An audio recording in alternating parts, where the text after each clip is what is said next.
Coming up in our next episode of Driven to Success. The way I see it is when communication's working great, parts get installed on cars quicker, customers get their cars back faster, everybody's happier, and we all make more money. But boy, when communication breakdown happens, it's like, oh, I forgot to tell you I needed X, or I forgot to tell you what the production date, or I gave you the wrong 8th digit of the VIN. It becomes a very bad day. It would be very beneficial if we said, okay, this particular widget's going to be an extra 20 minutes or 30 minutes. Right. There might be a grumbling on the other end of the phone, but at least the service center can now adjust. We need to really focus on the individual conversation. Yeah, you're right. We don't want to disappoint our customers. We want to always deliver, but sometimes we just can't. Let's take our 30,000-foot view, you of the WDs and me of the service side of it. What are some of the areas that we see looking in our rear view mirror that are potential potholes for communication breakdowns in your world, my world, and then as we can cross over, how can we help the people listening out there to avoid these potholes? Two that come to mind in the world of auto parts distribution is in dealing with communication is not wanting to fail when there's a certain expectation level. And so much of this is having to do with delivery. And so we always want, depending on the market you're in, 30-minute, 45-minute window.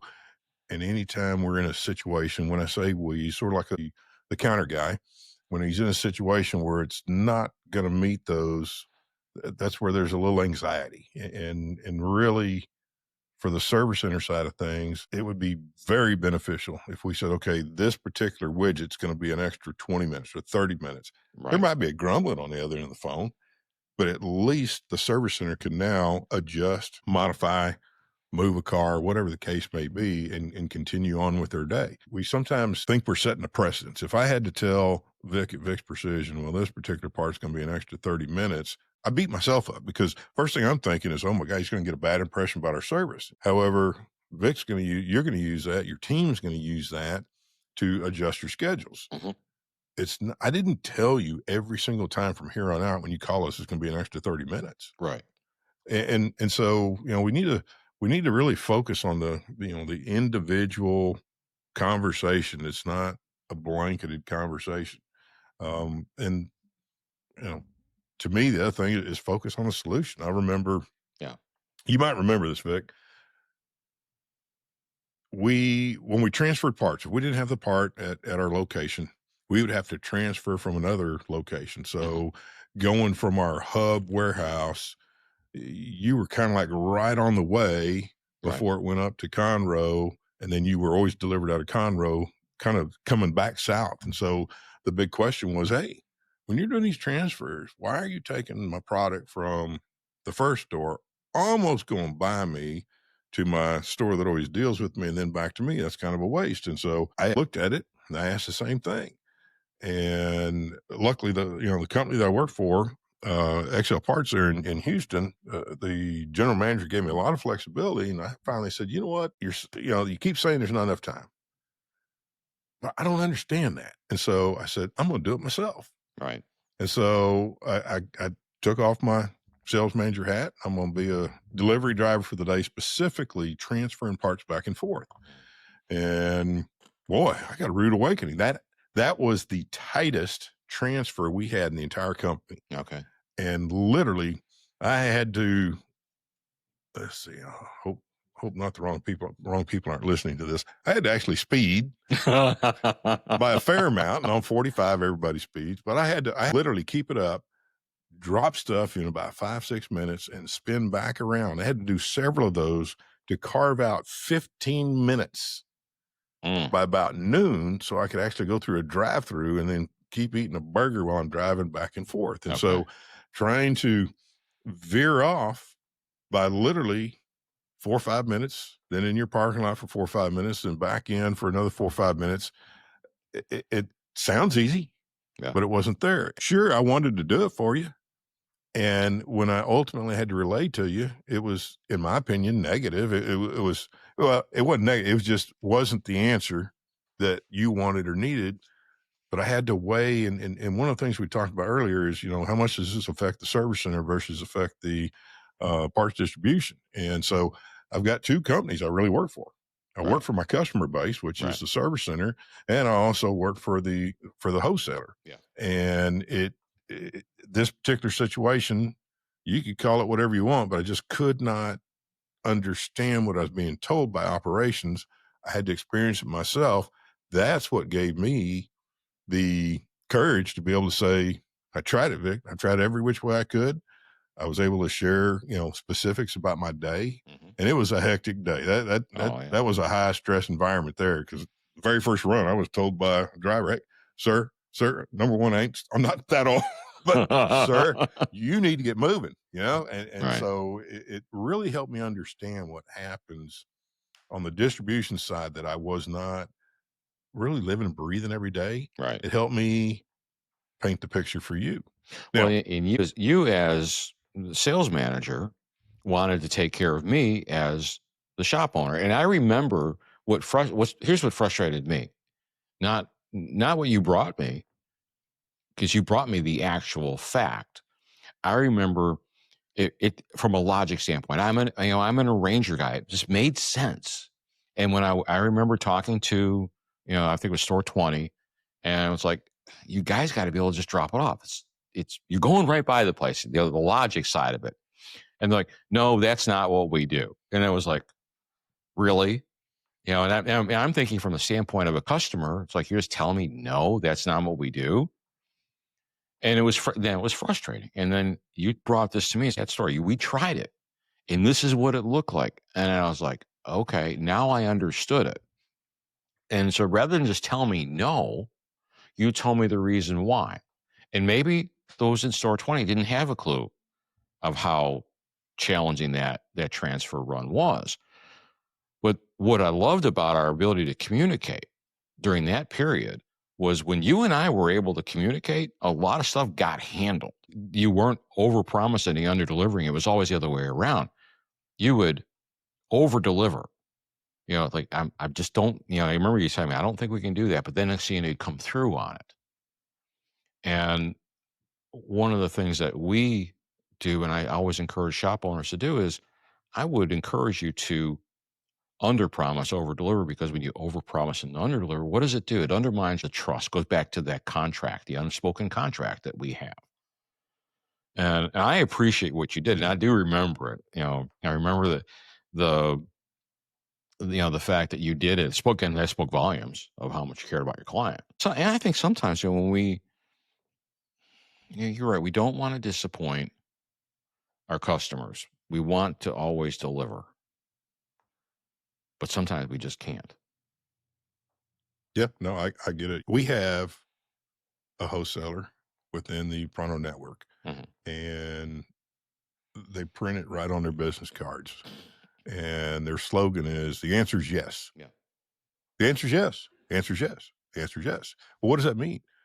So in a situation like this, yes, Vic, we're going to check it out. Yes, Vic, we're going to find out what it takes to make this happen. Right. They just are not going to just, well, no, that's not what we do. Right. So they're always going to start with a yes. They're always going to start with, what's the needs, what's going on, what do we need to do? And then if they got to come back with details, that makes it so much easier. In talking about communication, so many times communication or lack of communication that keeps us from being successful is not understanding environments. And for all the parts salespeople that are listening to this, I'm gonna throw a challenge out there, and I guarantee you, one of your customers is going to take you up on this. But my challenge, whether you can do it on a weekday and get approval from your sales manager, or you got to do it on a Saturday morning, 8 to noon.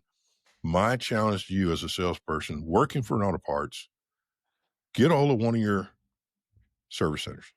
One of the service centers you have a great relationship with. And say, look, I want to mirror one of your service advisors. Okay. I stand right behind them, but I mean, mirror what transpires in their day. And if a parts salesperson could just see what transpires after it's dropped off and all the trials and it may not have to have anything to do with an actual part being dropped off. It just could be what happens in a day. All of a sudden, they're into a car and they find another issue, and the car we thought was buttoned up and it's promised out. And next thing you know, I got to pull 2 people off of a job because I got to get this, the customer's coming right now. It's all different kinds of scenarios out there that help. I think that would help the parts industry to do a better job to meet expectations of the service center industry. If the parts industry knew that there's really not a norm in a service center. I mean, every day you got a new platform, a new 20, 30, 40 platforms. And every day, you're going to run into what I call the car from hell or the platform from hell that just drives everybody bonkers. Yeah. It helped me. I had the opportunity to do this twice and really sit there and mirror and see all the different craziness that can transpire in a service center. And it's just the cards that are drawn for that day. Yeah. The service center can be some of the best run service centers out there. And you still get dealt a joker every now and then. Well, as you're talking about it, I'm thinking every day is a custom day. Mm-hmm. Every person's different. Every situation's different. Unless you're dealing with a very, very limited mark of cars, wild card day. One of my favorite phrases is some days you're the pinata, and some days you're the stick. Some days in the shop, you're a pinata and you've been in for a couple of days.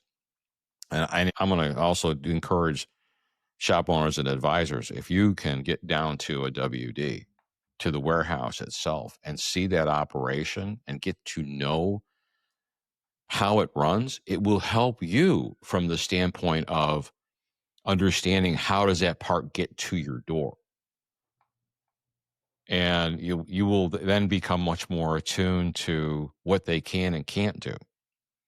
One of the things that I told Jimmy and Carlos when we first established a rapport with your Excel group was, I will never tell you on Friday it's an emergency unless it's not. Because how many times have we heard that it's an emergency? You got to get it here, and what happens is that the goodwill that is established by being a patronizing customer. No parts distributor owes a shop anything other than to get the right part there in a reasonable amount of time. But when you have a team like, the Excel group, man, they were great because I would have drivers dropping stuff off on their way home. I mean, it was beautiful because they've been there early and they're like, hey, I'm on my way home, Mr. Vic, and we're dropping this off for you because we knew you guys needed it. And it's great because it helped us to fulfill that contract with our customers. And one of the reasons why we stayed so loyal to you guys as a distributor, and I think those are the kind of relationships that I would love to see come out of this conversation, a desire to listen to who my customer is, whether it be, the service team at the distributor or the service team at the shop. Having this kind of dialogue that you and I have had over these years has helped us to, get what this industry is and be able to deliver a strong message that we're all in business to do one thing, and that's get the customers' vehicles on the road as quickly as possible. Because the way I see it is when communication's working great, parts get installed on cars quicker, customers get their cars back faster, everybody's happier, and we all make more money. But boy, when communication breakdown happens, it's like, oh, I forgot to tell you I needed X, or I forgot to tell you what the production date, or I gave you the wrong 8th digit of the VIN. It becomes a very bad day. And is it fair to say that no matter which side the communication breakdown's on, it's going to happen 3 times. That 3 times in a row. That's the days you just want to crawl in a hole and say, "Oh gosh, I hope tomorrow's going to be better." Yep. That's when you put the day behind us. And as you know, you might remember Carlotta. Carlotta used to talk about she'd go home and she'd wash the day off her. Because you know what? Tomorrow is another day. You can't change what happened. Right. We're in the same foxhole together. You know, we don't need to be blaming one another. We need to be there to help each other to put more parts on the vehicles and to sell more parts, because honestly, it's better for all of us when we do that.